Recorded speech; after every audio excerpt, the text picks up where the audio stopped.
Sophie Gengembre Anderson was a French-born British artist who specialised in genre painting of children and women, typically in rural settings. She began her career as a lithographer and painter of portraits, collaborating with Walter Anderson on portraits of American Episcopal bishops. Her work, Elaine, was the first public collection purchase of a woman artist. Her painting No Walk Today was purchased for more than £1 million. Early life. Sophie was born in Paris, the daughter of Charles-Antoine Coulombe Gengembre, a French architect and artist, and his English wife, whose maiden name was Hubert. They lived in Paris during the early years of Sophie's life, where her father was acquainted with artists, intellectuals, and actors, like François-Joseph Talma. Circumstances required that the family leave Paris and live in a remote area in France, from 1829 to 1843. At 17 she developed an interest in art when a traveling portrait painter visited her town. She had two brothers, Philip and Henry P. Gengembre. Her brother Philip changed his name to Philip Hubert, using his mother's maiden name, and was a successful architect in New York City. She was largely self-taught in art, but briefly studied portraiture with Charles d'Estaing in about 1843, when she lived with family friends in Paris. Soon after she began her studies, he left for Russia and did not return within the 1 year allotted for her studies. She did develop relationships with other women artists at the school where she gained a little more instruction. United States. The family left France for the United States to escape the 1848 revolution, first settling in Cincinnati, Ohio, where she met her future husband, British genre artist Walter Anderson. Her brother Henry P. Gengembre was also an artist, active in Cincinnati in the early 1850s. Her portrait, figure and Brittany landscape paintings were exhibited in October 1849 at the Western Art Union Gallery. Also exhibited was a 3-panel set of Victorian London scenes entitled The Ladder of Love, which was described as the lady, in her flowery May of life, awaits in her father's garden a stolen interview with her lover. In the second, she is seen eagerly caught in his impatient arms ere he has yet left the ladder upon which he surmounted the garden wall. In the third, having received and given reveals of unfaltering love, she walks alone again, beautiful in the enrobing light of a summer moon, happy in the assurance that the warmth and devotedness of her affection is reciprocated. 4 more of her illustrations were included in the historical collections of the Great West by Henry Howe. She collaborated with Walter Anderson, her future husband, on portraits of Protestant Episcopal bishops and created other portraits in her business.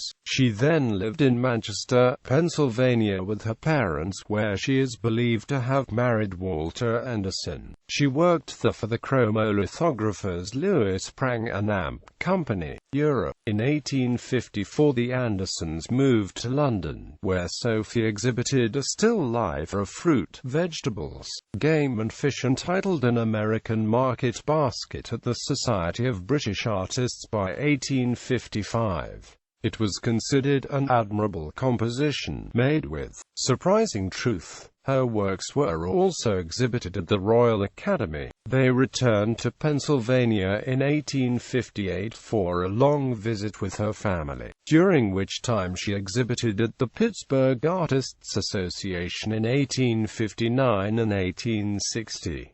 The latter year she and her husband had work shown at the National Academy of Design.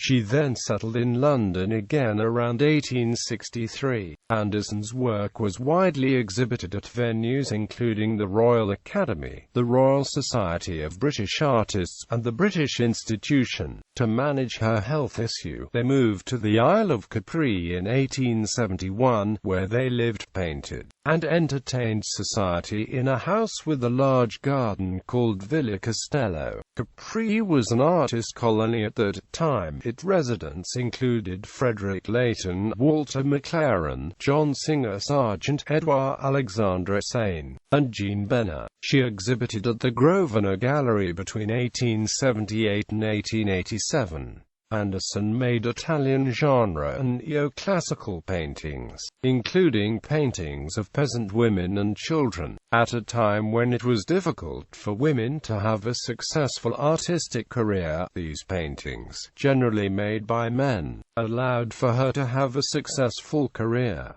Later years and death. They moved to England in 1894 and painted and lived in Wood Lane Cottage in Falmouth, Cornwall. She continued to exhibit her work in London. She died the 10th of March 1903 at home in Falmouth. Her husband Walter died the 11th of January 1903. She was buried at Swanvale Cemetery in Falmouth in the same grave as her husband. Legacy. A world record price for her work of more than £1 million was achieved by No Walk Today at Sotheby's, London, in November 2008. It made her Cornwall's first £1 million female artist. Gallery. Collections. Her works are in the following collections: A Neapolitan Boy, Oil on Canvas, Newark Museum and Amp Art Gallery, Leicester Arts and Museum Service. A Neapolitan Girl, Leicestershire Museum and Art Gallery. Capri Girl with Flowers and Neapolitan Ragazza at Russell Coates Art Gallery and Amp Museum, Bournemouth. Carl Linnaeus, 1858, Royal Botanic Gardens, Kew. Elaine, 1870, Walker Art Gallery, Liverpool. It was purchased in 1871 by the Liverpool Corporation. It was the first painting to be purchased by a public institution. Foundling Girls in the Chapel at the Foundling Hospital, London. Lucy E. Goodman, 1849, Private Collection. Portrait of Susan Richards, c. 1849 to 1850. Neville Strauss Collection, Lake Mary, Florida. The Children's Storybook at Birmingham City Art Gallery. The Neapolitan Atkinson Art Gallery, Southport, Lancashire. The Pet Canary and Scheherazade Museum and Art Gallery, Walsall, Staffordshire. The Song and Children in the Wood, Wolverhampton Art Gallery, Staffordshire.